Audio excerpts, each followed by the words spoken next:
아멘. 할렐루야. 호산나. 영과 진리로 하나님을 찬양하는 복된 종료주일이 되실 수 있기를 축복합니다. 종료주일은 예수님께서 예루살렘에 입성하신 것을 기념하는 절기입니다.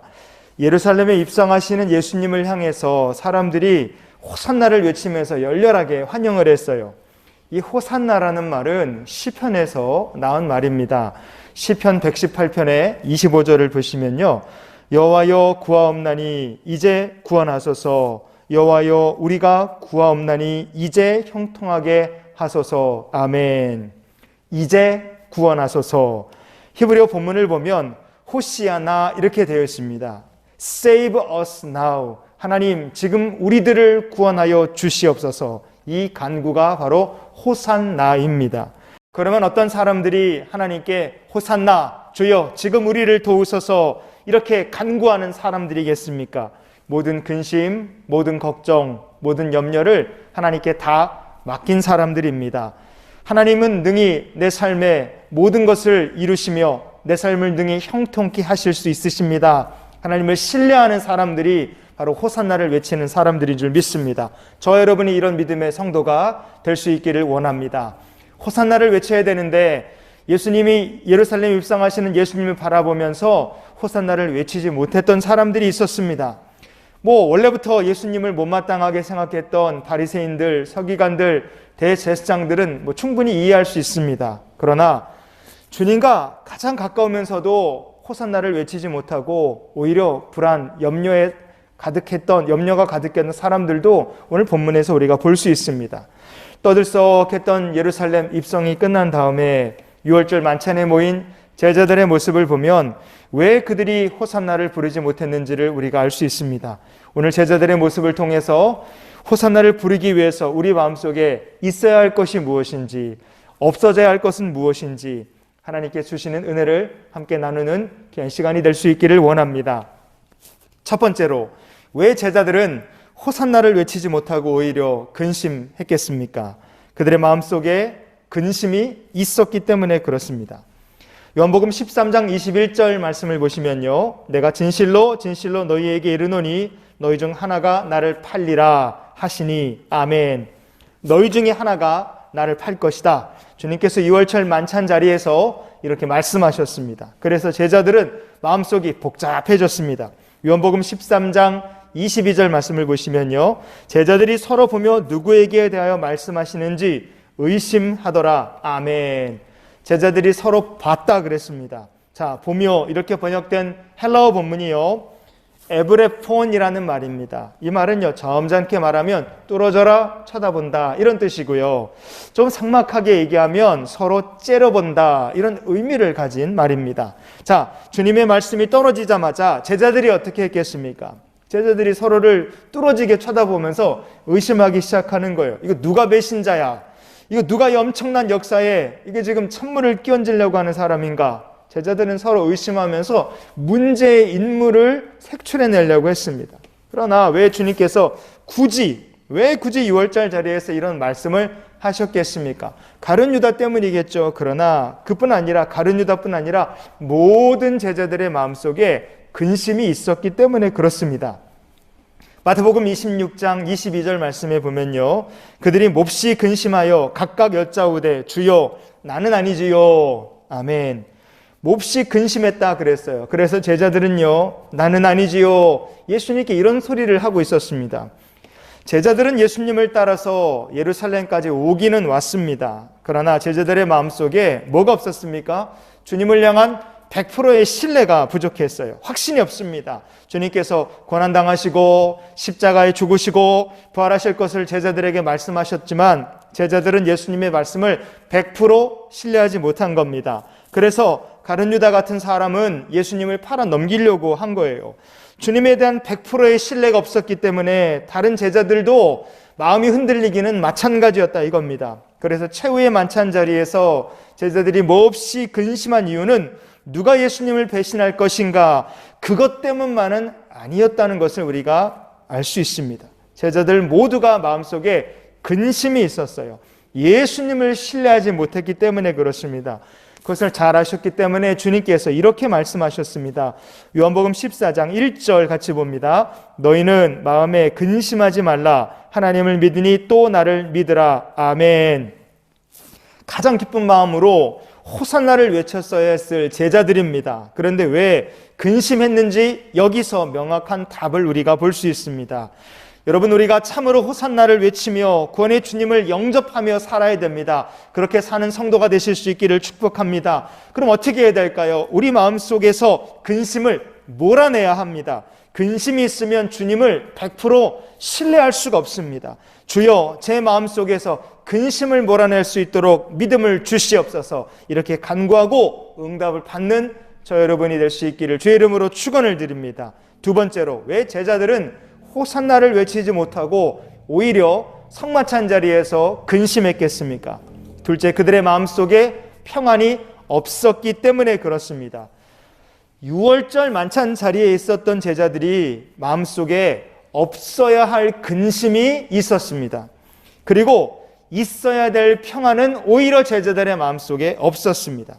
자, 있어야 할 것은 없고 없어야 할 것은 떡하니 마음속에 자리 잡고 있었어요. 이게 상황이 반대가 된 겁니다. 그래서 제자들은 주님과 함께 앉은 6월절 만찬 자리에서도 평안함이 없었어요. 그래서 주님께서 이렇게 말씀하셨습니다. 요한복음 14장 26절 27절을 같이 봅니다.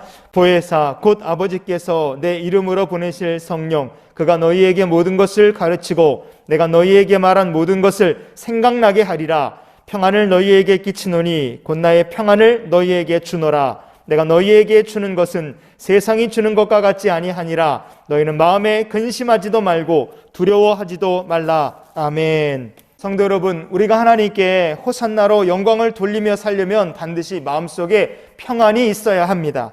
세상이 주는 평안이 아닙니다. 보혜사 성령님께서 주시는 평안이 우리에게 필요합니다. 성령께서 우리 마음에 거하시면 평안이 임합니다. 그러나 성령께서 우리 마음의 주인이 되지 못하시면 낙심이 찾아오고 불안이 찾아오게 되어 있습니다. 시편 42편의 11절 말씀을 보시면요, 내 영혼아 내가 어찌하여 낙심하며 어찌하여 내 속에서 불안해하는가. 너는 하나님께 소망을 두라. 나는 그가 나타나 도우심으로 말미암아 내 하나님을 여전히 찬송하리로다. 아멘. 사람이 마음이 불안하고 스트레스가 가득하면 우리의 몸의 신체에 나타나는 증상들이 있습니다. 먼저 사람이 불안하고 스트레스를 많이 받으면 배에 가스가 찹니다. 그러면 복부가 팽만해지는 거예요. 가스가 차는데 소화가 잘 될 리가 없습니다. 그러니 소화가 잘 되지 않습니다. 입맛이 떨어집니다. 불안하고 스트레스가 가득하면 내 분비 기관에 이상이 생깁니다. 그래서 식은땀을 줄줄 흘리게 되어 있어요. 불안하면 열이 올라가고 가스가 차고 식은땀을 흘리고 그리고 빨갛게 발진이 몸에 올라옵니다. 코, 이마, 볼 이런데 그냥 빨갛게 발진이 막 올라와요. 그뿐입니까? 불안하고 스트레스 받으면 알레르기가 심해집니다. 그러면 가려움증을 느껴서 또 벅벅 긁게 됩니다. 불안하면 잠이 오지를 않아요. 스트레스가 심하고 불안하면 손톱을 깨물게 되어 있고 뭘 자꾸만 물어서 이빨도 망가집니다. 안절부절 못해서 다리를 달달달달 떠는 사람들도 있습니다. 자, 이렇게 한번 질문해 볼게요. 이런 증상들 때문에 마음이 불안한 겁니까?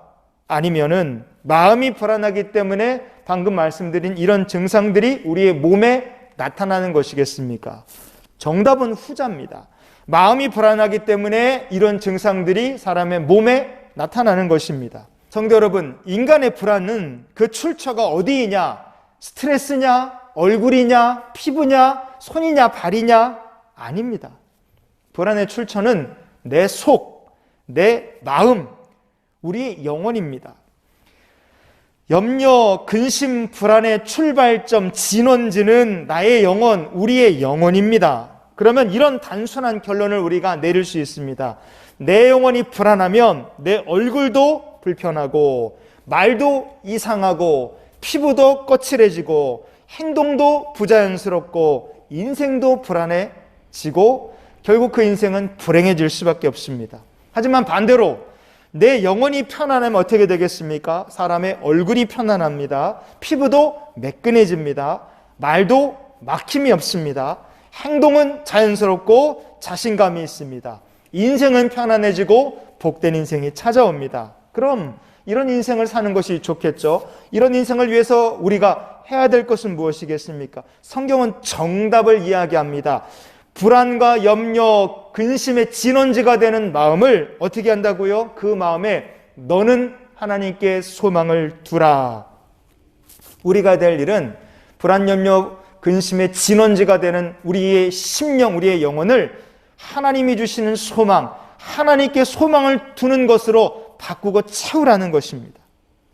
제자들이 서로 째려보고 마음에 근심이 가득했던 것은 다른 것이 아닙니다. 그들이 엉뚱한 데다가 소망을 두고 엉뚱한 것을 바라봤기 때문에 그래요. 그랬더니 어떤 일이 벌어졌습니까? 사람의 몸에만 스트레스 증상이 나타나는 것이 아니라 사람들이, 믿음의 공동체가 하나님께 소망을 두지 못하면 그 공동체 안에 스트레스 증상이 나타납니다. 대표적인 게 뭐예요? 성도들이 싸웁니다. 다툼이 나타났어요.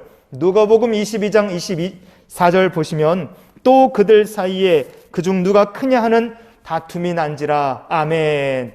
호산나 하나님을 외치는 소리를 듣고 6월절 만찬 자리에 앉아서 한다는 짓이 이 사람들이 하는 게 다툼인 거예요. 최후의 만찬 자리에서 서로를 의심하고 째려보면서 그들 사이에 다툼이 일어났어요. 왜 이런 난장판이 벌어졌겠습니까? 제자들이 하나님께 소망을 둔 것이 아니라 엉뚱한 곳에 소망을 두고 있었기 때문에 그렇습니다. 여러분, 그렇기 때문에 항상 하나님께 소망을 두고 사는 성도들이 되실 수 있기를 축복합니다. 그러면 보혜사 성령님께서 우리의 마음을 주관하십니다. 마음의 평안이 임합니다. 평안이 임하면 내 마음속을 가득 채우고 있던 불안, 근심, 염려, 다툼이 다 쫓겨나가게 됨을 믿으시기 바랍니다. 근심은 우리 마음속에 없어야 합니다. 그리고 평안은 우리의 마음속에 있어야 합니다. 평안을 얻어서, 보혜사 성령께서 주시는 평안을 얻어서 하나님께 소망을 두고 살고 호산나를 외치며 사는 저 여러분 될 수 있기를 예수님 이름으로 축원을 드립니다. 자, 마지막으로 왜 제자들은 호산나를 외치지 못하고 오히려 성만찬 자리에서 근심했겠습니까? 그들의 마음속에 두려움이 있었기 때문에 그렇습니다. 요한복음 14장 27절을 같이 보시겠습니다. 평안을 너희에게 끼치노니 곧 나의 평안을 너희에게 주노라. 내가 너희에게 주는 것은 세상이 주는 것과 같지 아니하니라. 너희는 마음에 근심하지도 말고 두려워하지도 말라. 아멘. 왜 주님께서 제자들에게 평안을 너희에게 주시겠노라 왜 이렇게 말씀하셨겠습니까? 평안함이 두려움도 몰아내기 때문입니다. 우리가 십자가로 구원받은 하나님의 백성들입니다. 그런데 왜 이 세상을 살면서 구원의 주님께 우리가 참으로 호산나를 외치며 살지 못할 때가 많겠습니까? 그것은 우리의 마음속에 때로는 근심, 그리고 그 근심이 몰고 오는 두려움이 있기 때문에 그래요.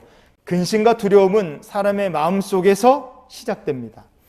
이게 이 근심 두려움이 커지면 이 마음을 파괴해 버립니다. 인생을 망가뜨려요. 불안과 근심이 커지면요, 반드시 부작용이 따라오게 되어 있습니다. 불안, 근심이 가득하면 어떻게 됩니까? 그런 사람은 내 인생에 불행이 찾아올 거다, 실패할 거다, 안 될 거다, 자꾸만 부정적인 방향으로 생각을 하고 부정적으로 생각하고 부정적으로 행동합니다. 판단도 관심도 자꾸만 부정적인 쪽으로 가게 돼 있어요. 그러다 보면 그 사람의 인생은 진짜 불행한 인생이 되는 거예요. 하지만 주님께서 내 마음에 평안을 주실 것이다. 두려워하지 말라 하셨으니까 나는 두려워하지 않는다. 근심하지 말라 하셨으니 나는 근심하지 않는다. 틀림없이 주님께서 내 마음에 평안을 주실 것이다. 하나님의 약속을 굳게 믿는 사람은 어떻게 됩니까? 시편 118편 25절 다시 보시면 여호와여 구하옵나니 이제 구원하소서. 여호와여 우리가 구하옵나니 이제 형통하게 하소서. 아멘. 이렇게 하나님을 신뢰하는 사람은 호산나를 외치며 삽니다. 이제 저를 구원하여 주시옵소서. 이렇게 외치는 사람은 이 세상을 살면서 하나님께서 주시는 형통의 복을 받아서 누리며 살게 되는 복된 인생이 될 줄 믿습니다.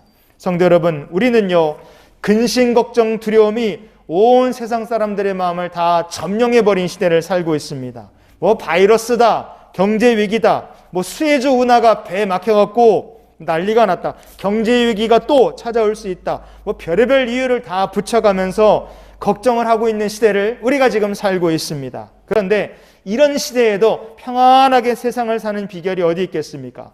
지금 우리의 마음을, 지금 세상을 가득 메우고 있는 근심도, 불안도, 염려도, 걱정거리도 이 또한 다 하나님 안에서, 전능하신 하나님 안에서 지나갈 것이다. 이것을 믿는 성도인 줄 믿습니다. 그래서 호산나, 하나님 지금 우리를 구원하여 주시옵소서. 역사의 주인이 되시는 전능하신 하나님을 의지하는 사람들만이 이 시대를 호산나 외치며 평안하게 하나님 주시는 형통의 복을 누리며 사는 성도가 됨을 믿으시기 바랍니다. 그래서 오늘 말씀을 이렇게 정리해 보길 원합니다. 성도의 마음속에 있어야 할 것이 있고 없어져야 될 것이 있습니다. 항상 있어야 될 것이 무엇입니까? 믿음이 항상 있고 성령께서 주시는 평안함이 저 여러분의 마음속에 항상 남아있기를 주의 이름으로 축원을 드립니다. 그럼 없어져야 될 것은 무엇입니까? 성도의 마음속에서 근심이 없어져야 되고 두려움이 없어져야 됩니다. 이거 어떻게 치우느냐? 성령께서 주시는 평안함이 이것을 치우는 특효약인 줄 믿습니다. 그러니 이번 한 주간 이렇게 기도하면서 사는 저 여러분 될 수 있기를 원합니다. 주님, 이번 한 주간도 호산나를 외치며 나를 도우시는 구원의 주님과 함께 동행하는 복된 한 주간을 보내게 해 주시옵소서. 이런 기도 가지고 주님께 영광 돌리며 사는 귀한 주의 백성들 다 되실 수 있기를 예수님의 이름으로 축원을 드립니다. 함께 기도하시겠습니다. 호산나, 이 땅에 나를 도우시고 구원하시기 오신 주님을 찬양합니다. 이번 한 주간도 우리의 마음속에서 두려움과 근심, 염려가 고개를 들 때마다 주님 주시는 평안함을 의지하여서 호산나 하나님을 찾고 하나님께 영광 돌리며 사는 믿음의 성도, 참 평안을 누리는 귀한 주의 백성들이 다 되게 인도하여 주시옵소서. 또한 예물을 구별해 드린 성도들을 축복하시며 성도들의 삶 속에 하나님 날마다 도우시는 주의 은혜를 더하시고 감사가 더욱더 하나님 더해 줄 수 있도록 은혜 위에 은혜를 주님 더하여 주시옵소서. 이제는 우리를 사랑하신 우리 구주 예수 그리스도의 크신 은혜와 하나님 아버지의 크고 놀라우신 사랑과 성령님이 함께 동행하시며 내주 교통 역사 충만케 하시는 은혜가 호산나 이제 나의 하나님을 의지하면서 우리 마음속에 믿음 지키고 살 것을 결단하며 나가는 이 귀한 성도들의 앞날 위에 성부 성자 성령의 은혜와 역사하심이 지금부터 영원토록 함께 하시기를 축원하옵나이다. 아멘.